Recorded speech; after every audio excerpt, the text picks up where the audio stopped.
Hello everyone, তোমাদের সকলকে আমি আর একটা নতুন ব্লগে ওয়েলকাম জানিয়ে আজকে ব্লগটা শুরু করছি। আর আজকে আমি আছি কিচেনে, রান্না করছি কারণ ঝটপট করে আজকে রান্না সারতে হবে। একদম সিম্পল রান্না করব, বেশি তাকঝাম করব না। আর অনেক দিন হয়ে গেছে আমি বাঁধাকপির তরকারি খাইনি, তাই ভাবলাম আজকে বাঁধাকপির তরকারি করব। বাঁধাকপিটা না অনেক দিন ধরেই ছিল, প্রায় 15 দিন ধরে ছিল আর শুকিয়ে গেছিলো, তাই জন্য একটুখানি প্রেসার কুকারে আমি সিটি দিয়ে দিয়েছিলাম। আর এদিকে ঝাল ঝাল করে কাঁচা লঙ্কা দিয়ে বাঁধাকপির তরকারি করব। কে কে বাঁধাকপির তরকারি সিম্পলভাবে খেতে পছন্দ করো আমাকে জানিও তো। দেখো, আলু কেটে ধুয়ে সব রেখে দিয়েছি সরঞ্জাম করে। আর কড়াতে তেলটা গরম হয়ে গেছে। এখন কড়ার তেলটা ছড়াতে গিয়ে দেখো জল পড়ে গেছিলো তেলের মধ্যে, যার কারণে পুরো তেলটা ছিটকে গায়ে পড়ছিল। চলো, কড়াতে তেলটা পুরো স্প্রেড করে দিলাম। এবার দিয়ে দেবো শুকনো লঙ্কা, একটা তেজপাতা। তোমরা কিভাবে বাঁধাকপির তরকারি বানাও আমি জানি না, আমি কিভাবে বানাই সেটা তোমাদের সাথে শেয়ার করছি। দিয়ে দিলাম সাদা জিরে আর শুকনো লঙ্কা তেজপাতা চড়বড় করে এলে আলুগুলো দিয়ে দিলাম। এরপরে আমি নাড়াচাড়া করব। হালকা ফ্রাই করে নেওয়া পরে আমি কি দেবো জানো? তোমরা অবশ্য দাও কি দাও না আমাকে কমেন্টে জানিও। এবার আমি দেবো পেঁয়াজ। হ্যাঁ, আমি পেঁয়াজ দিয়ে বানাই, নিরামিষ বলছি কিন্তু পেঁয়াজ দিয়ে বানাই। আর এইভাবে বানিয়ে দেখো, খুব সুন্দর লাগে খেতে। পেঁয়াজটা দিয়ে আলুর সাথে একটু নাড়াচাড়া করার পরে না আমি দিয়ে দেবো এর মধ্যে কাঁচা লঙ্কা। সব কাঁচা লঙ্কাগুলো না চিড়ে রেখেছি। আমি একদিন গোটা কাঁচা লঙ্কা দিয়েছিলাম, মুখে ফেটেছিল, তারপর থেকে যখনই কাঁচা লঙ্কা দিই চিড়ে দিই। আবার বাঁধাকপিতে না আমি গরম জল ইউজ করব, ঠান্ডা জল না, তাই জন্য আমার গরম জল বসানোর জন্য আমি কেটেলে জল দিয়ে নেবো। জলটাকে গরম করতে বসিয়ে দেবো।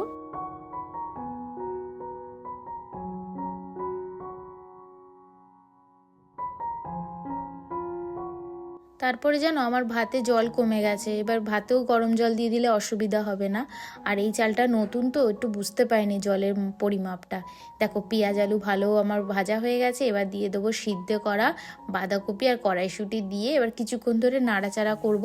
এদিকে চলো কেটে নিই একটা হ্যাইসা বড় একটা টমেটো। হ্যাইসা বললাম তো হাসি পেয়ে গেল। চলো এবার টমেটোটা কেটে নিই।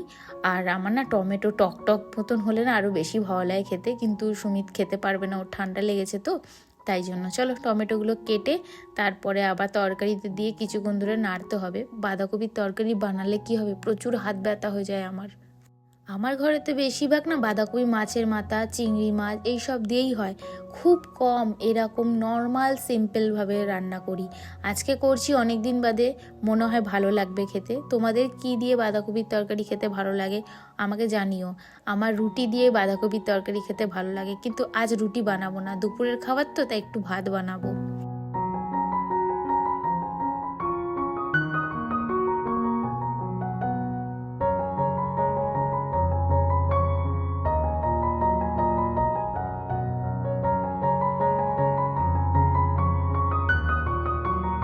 বাঁধাকপিটা ভাজা ভাজা হয়ে গেছে সব কিছুর সাথে। এবার টমেটো দিয়েও আমি অনেকক্ষণ ধরে এটাকে নাড়তে চাড়তে থাকবো, মানে ধরে নাও না, ভাজতে ভাজতেই অর্ধেক পুরো লাল লাল টাইপের হয়ে যাবে তখন।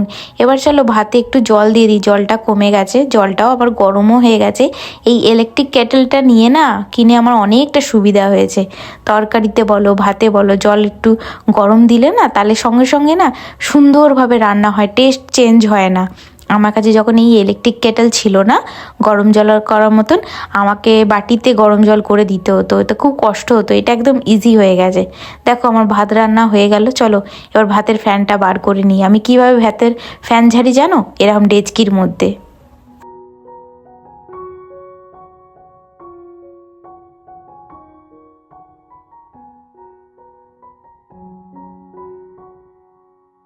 টমেটোটা দিয়েও বাঁধাকপিটা অনেকক্ষণ আমি ভাজা করেছি, আর শুকিয়েও গেছে অনেকটা। মাঝখানটা একটু জায়গা করে দিলাম, কারণ এবার দেবো আমি রসুন, এরপর দেবো আদা, আর এরপরে নুন হলুদ।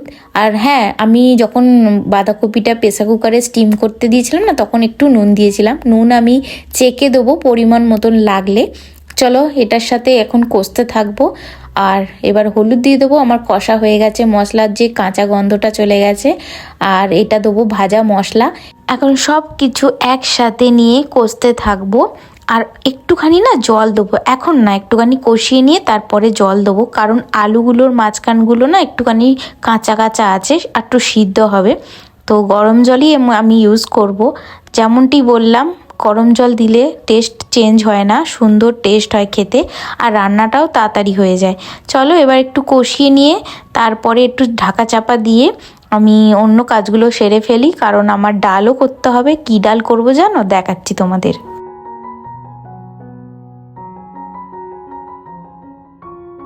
আমাদের বাড়িতে না সিম গাছ আছে, তো লাস্ট সিজন ছিল, সিম যত ছিল সব পেরে নিয়ে চলে এসেছিলাম।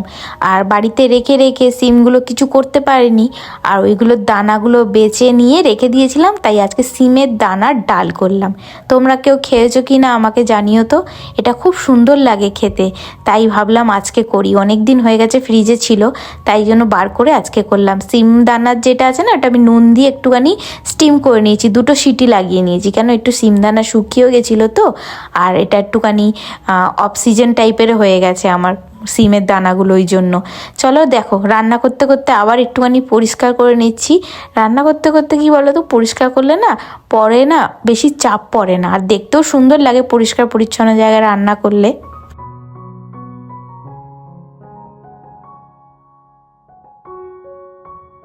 সিম দানা কিন্তু আমার ভালোই সিদ্ধ হয়ে গেছে, কিন্তু তাও বেশি চেয়ে চেয়ে ছিল বলে আমি ভাবলাম তাহলে একটু ম্যাশার দিয়ে ম্যাশ করে নিই, তাহলে ডালের ঘনত্বটাও বাড়বে, খেতেও টেস্ট হবে। আর পুরো না দানাগুলো কি বলো তো ভেতরে সিদ্ধ হয়ে গেছে, খোসাটার জন্য একদম সজাগ রয়েছে। চলো আমি এই ডাল বানানোর জন্য কি কি ফোড়নে ইউজ করি সেটা তোমাদের দেখিয়ে দিই। 3-4টে ছোট ছোট রসুনের কোয়া আমি এইভাবে থেতো করে নেব। আর ওইদিকে কড়াতে আমি সর্ষের তেল গরম হতে দিয়ে দিয়েছি। সর্ষের তেলটা হালকা গরম হয়ে গেলে ওর মধ্যে দিয়ে দেবো আমি সবার প্রথমে পেঁয়াজ, তারপরে দেবো কাঁচা লঙ্কা, তোমরা শুকনো লঙ্কাও দিতে পারো।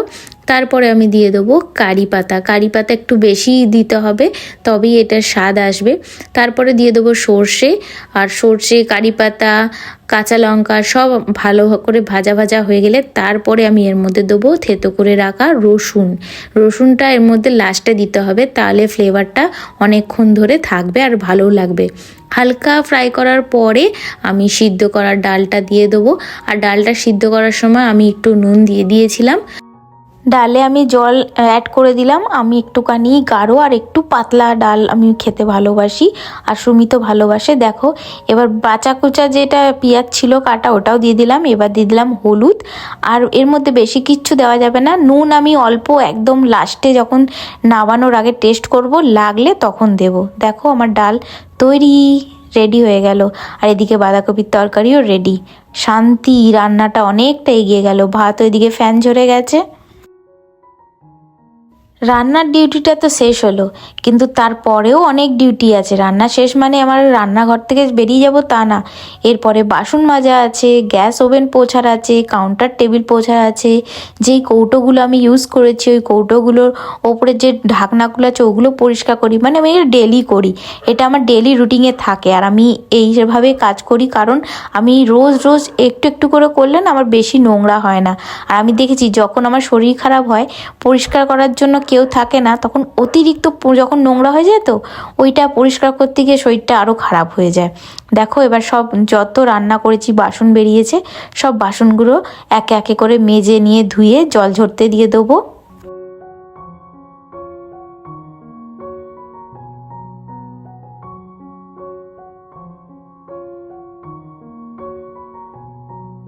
ফাইনালি আমার কিচেনটা পরিষ্কার হলো, বাসনগুলো যত ছিল সব মেজে ঘষে জল ঝরতে দিয়ে দিলাম। এবার যাব ঘর পরিষ্কার করতে। পুরো ঘরটা আমি ঝাড় দিয়ে ঘরটা পুছবো। আমার সকালবেলা থেকে 2বার ঝাড় দেওয়া হয়ে যায়, কিন্তু তাও জানি না কেন আমার ঘর দিয়ে কোথাও না কোথাও দিয়ে নোংরা বার করি আমি প্রত্যেকবার ঝাড় দিলে। আর আমাদের এখানে নতুন নতুন ফ্ল্যাট বানানো হচ্ছে তো প্রচুর ধুলো ওড়ে, যার কারণে এত নোংরা ঢোকে। দেখো অফিস যাওয়ার আগে না সুমিত 3-4টে জামা বার করে পরেছে, ওর কোনোটাই যেন ভালো লাগে না, পুরো জায়গাটা ঘেঁটে দিয়ে করে চলে গেল। এবার ও যাওয়ার পরে একটা একটা করে সমস্ত জামা ফোল্ড করে রাখবো, তারপরে ঘরটা ঝাড় দিয়ে ঘর পুছবো। আবার বাথরুমে জামা ভেজানো আছে 1 বালতি, ওই জামা কাপড়গুলো কাচতে হবে, কেচে ছাদে দিয়ে আসবো, আবার ছাদ থেকে আনবো, চান করে এসে পুজো দেব, তারপরে অনেক কাজ, মানে কাজের শেষ নেই। লোকে বলে কিভাবে তুমি একা থাকো, তোমার কিভাবে সময় কাটে। সারাদিন কাজ বাজ করতে করতে আমার কিভাবে দিনটা কেটে যায় আমি নিজেই বুঝতে পারি না।